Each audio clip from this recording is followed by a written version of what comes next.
If I told you that a Division II undrafted free agent would not only come in to start for the Chicago Bears and win, but that he would break a year-long losing streak, would you have believed me? Probably not. Welcome to the No Buts About It YouTube channel. If you're new to the page, please remember to subscribe. The button's right down here, or I guess it could be over here depending on how your YouTube is laid out. Maybe it's even up here. I don't know. But anyway, hit that button wherever it's at. And we're going to talk about Tyson Bagent and the Chicago Bears. So I mentioned that year-long losing streak. That is because the Chicago Bears, before yesterday, had not won a game at home since September of 2022. To put that into perspective, Elon Musk has owned Twitter more recently than the Chicago Bears have won a home game before. That's insane to think about. But Tyson Bagent did it. He won, and he beat the Las Vegas Raiders, which I have no idea what they're going to do with Josh McDaniels, because that's an embarrassing loss, if we're being honest. Now, on the show, we had no idea who Tyson Bagent was. Chuss, who loves college football, had never even heard of the guy. And that's because he played Division II football. He's not a guy that was on really anyone's radar. So let's find out who the mystery man is filling in for Justin Fields. Bagent did not have a great quarterback rating coming out of high school. He only had 0 stars, not 1, 0. And he received 2 D1 offers, not great. Neither of them had great football programs. So he elected instead to play for the school his parents went to, which was Division II Shepherd University. His junior year at Shepherd, he threw for over 5,000 yards and 53 touchdowns. He became D2 football's most outstanding player. Not only that, but he would go on to win the Division II equivalent of the Heisman Trophy, which is named the Harlan Hill Trophy, which just happened to be a former Chicago Bear. However, the foreshadowing of Tyson Bagent's career doesn't stop there. In the Senior Bowl, Tyson Bagent was coached by current Bears offensive coordinator Luke Getsy. The stars seem to be aligning for Tyson Bagent. He was signed this offseason as an undrafted free agent, and he went on to beat not only P.J. Walker, who is currently starting for the Bears with Deshaun Watson's injury, but also Nathan Peterman, 2 quarterbacks that have started in the NFL and would be decent backups. Bagent's performance yesterday backed up this decision, though.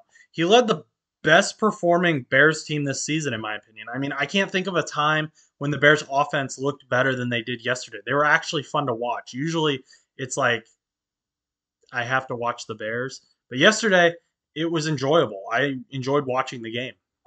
Running back D'Onta Foreman added to this. He had 3 touchdowns alone and carved up the Raiders' defense, whose biggest problem has been the run, so this isn't a surprise. But D'Onta Foreman was in as a backup for Khalil Herbert. So, I mean, Tyson Bagent wasn't even necessarily playing with all the starters.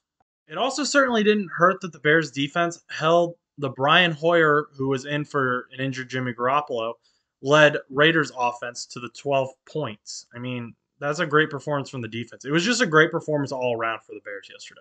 And those 2 things are certainly notable and maybe used to take away from Bagent's performance, but I don't think they should be. I'm not saying Bagent is elite. I'm not even saying he should be the starter over Justin Fields right now. But again, this offense was the same players that Justin Fields had, and some of them were also backups, such as D'Onta Foreman.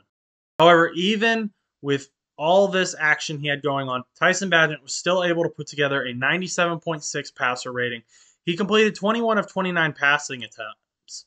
And, I mean, so again, that's a regular amount of passing attempts. They were throwing the ball. They were still using him. He had a great game. He had a 72% completion rate for 162 yards. Now, I get that Tyson Bagent wasn't slinging the ball all over the field, but he didn't need to. And the team still won. They won without a 300-yard passing game. What impressed me the most is I thought he looked fairly poised against Max Crosby, who, if I was in there as the quarterback and Max Crosby was running at me, I would be running the opposite direction. I would be terrified. I'm probably going to get hate for this take, but he played a similar game to Brock Purdy. He's another quarterback who came in as a surprise. He won the starting spot over another 2021 quarterback people thought would be a for sure starter, Trey Lance. But Purdy also doesn't really throw the ball all over. He doesn't need to. He works within the offense he's playing in with Christian McCaffrey, who is the best running back in the NFL, and all the weapons that he has. Point is, the 49ers can win without Brock Purdy throwing for 300 yards every game. He just simply works in the system that he's in.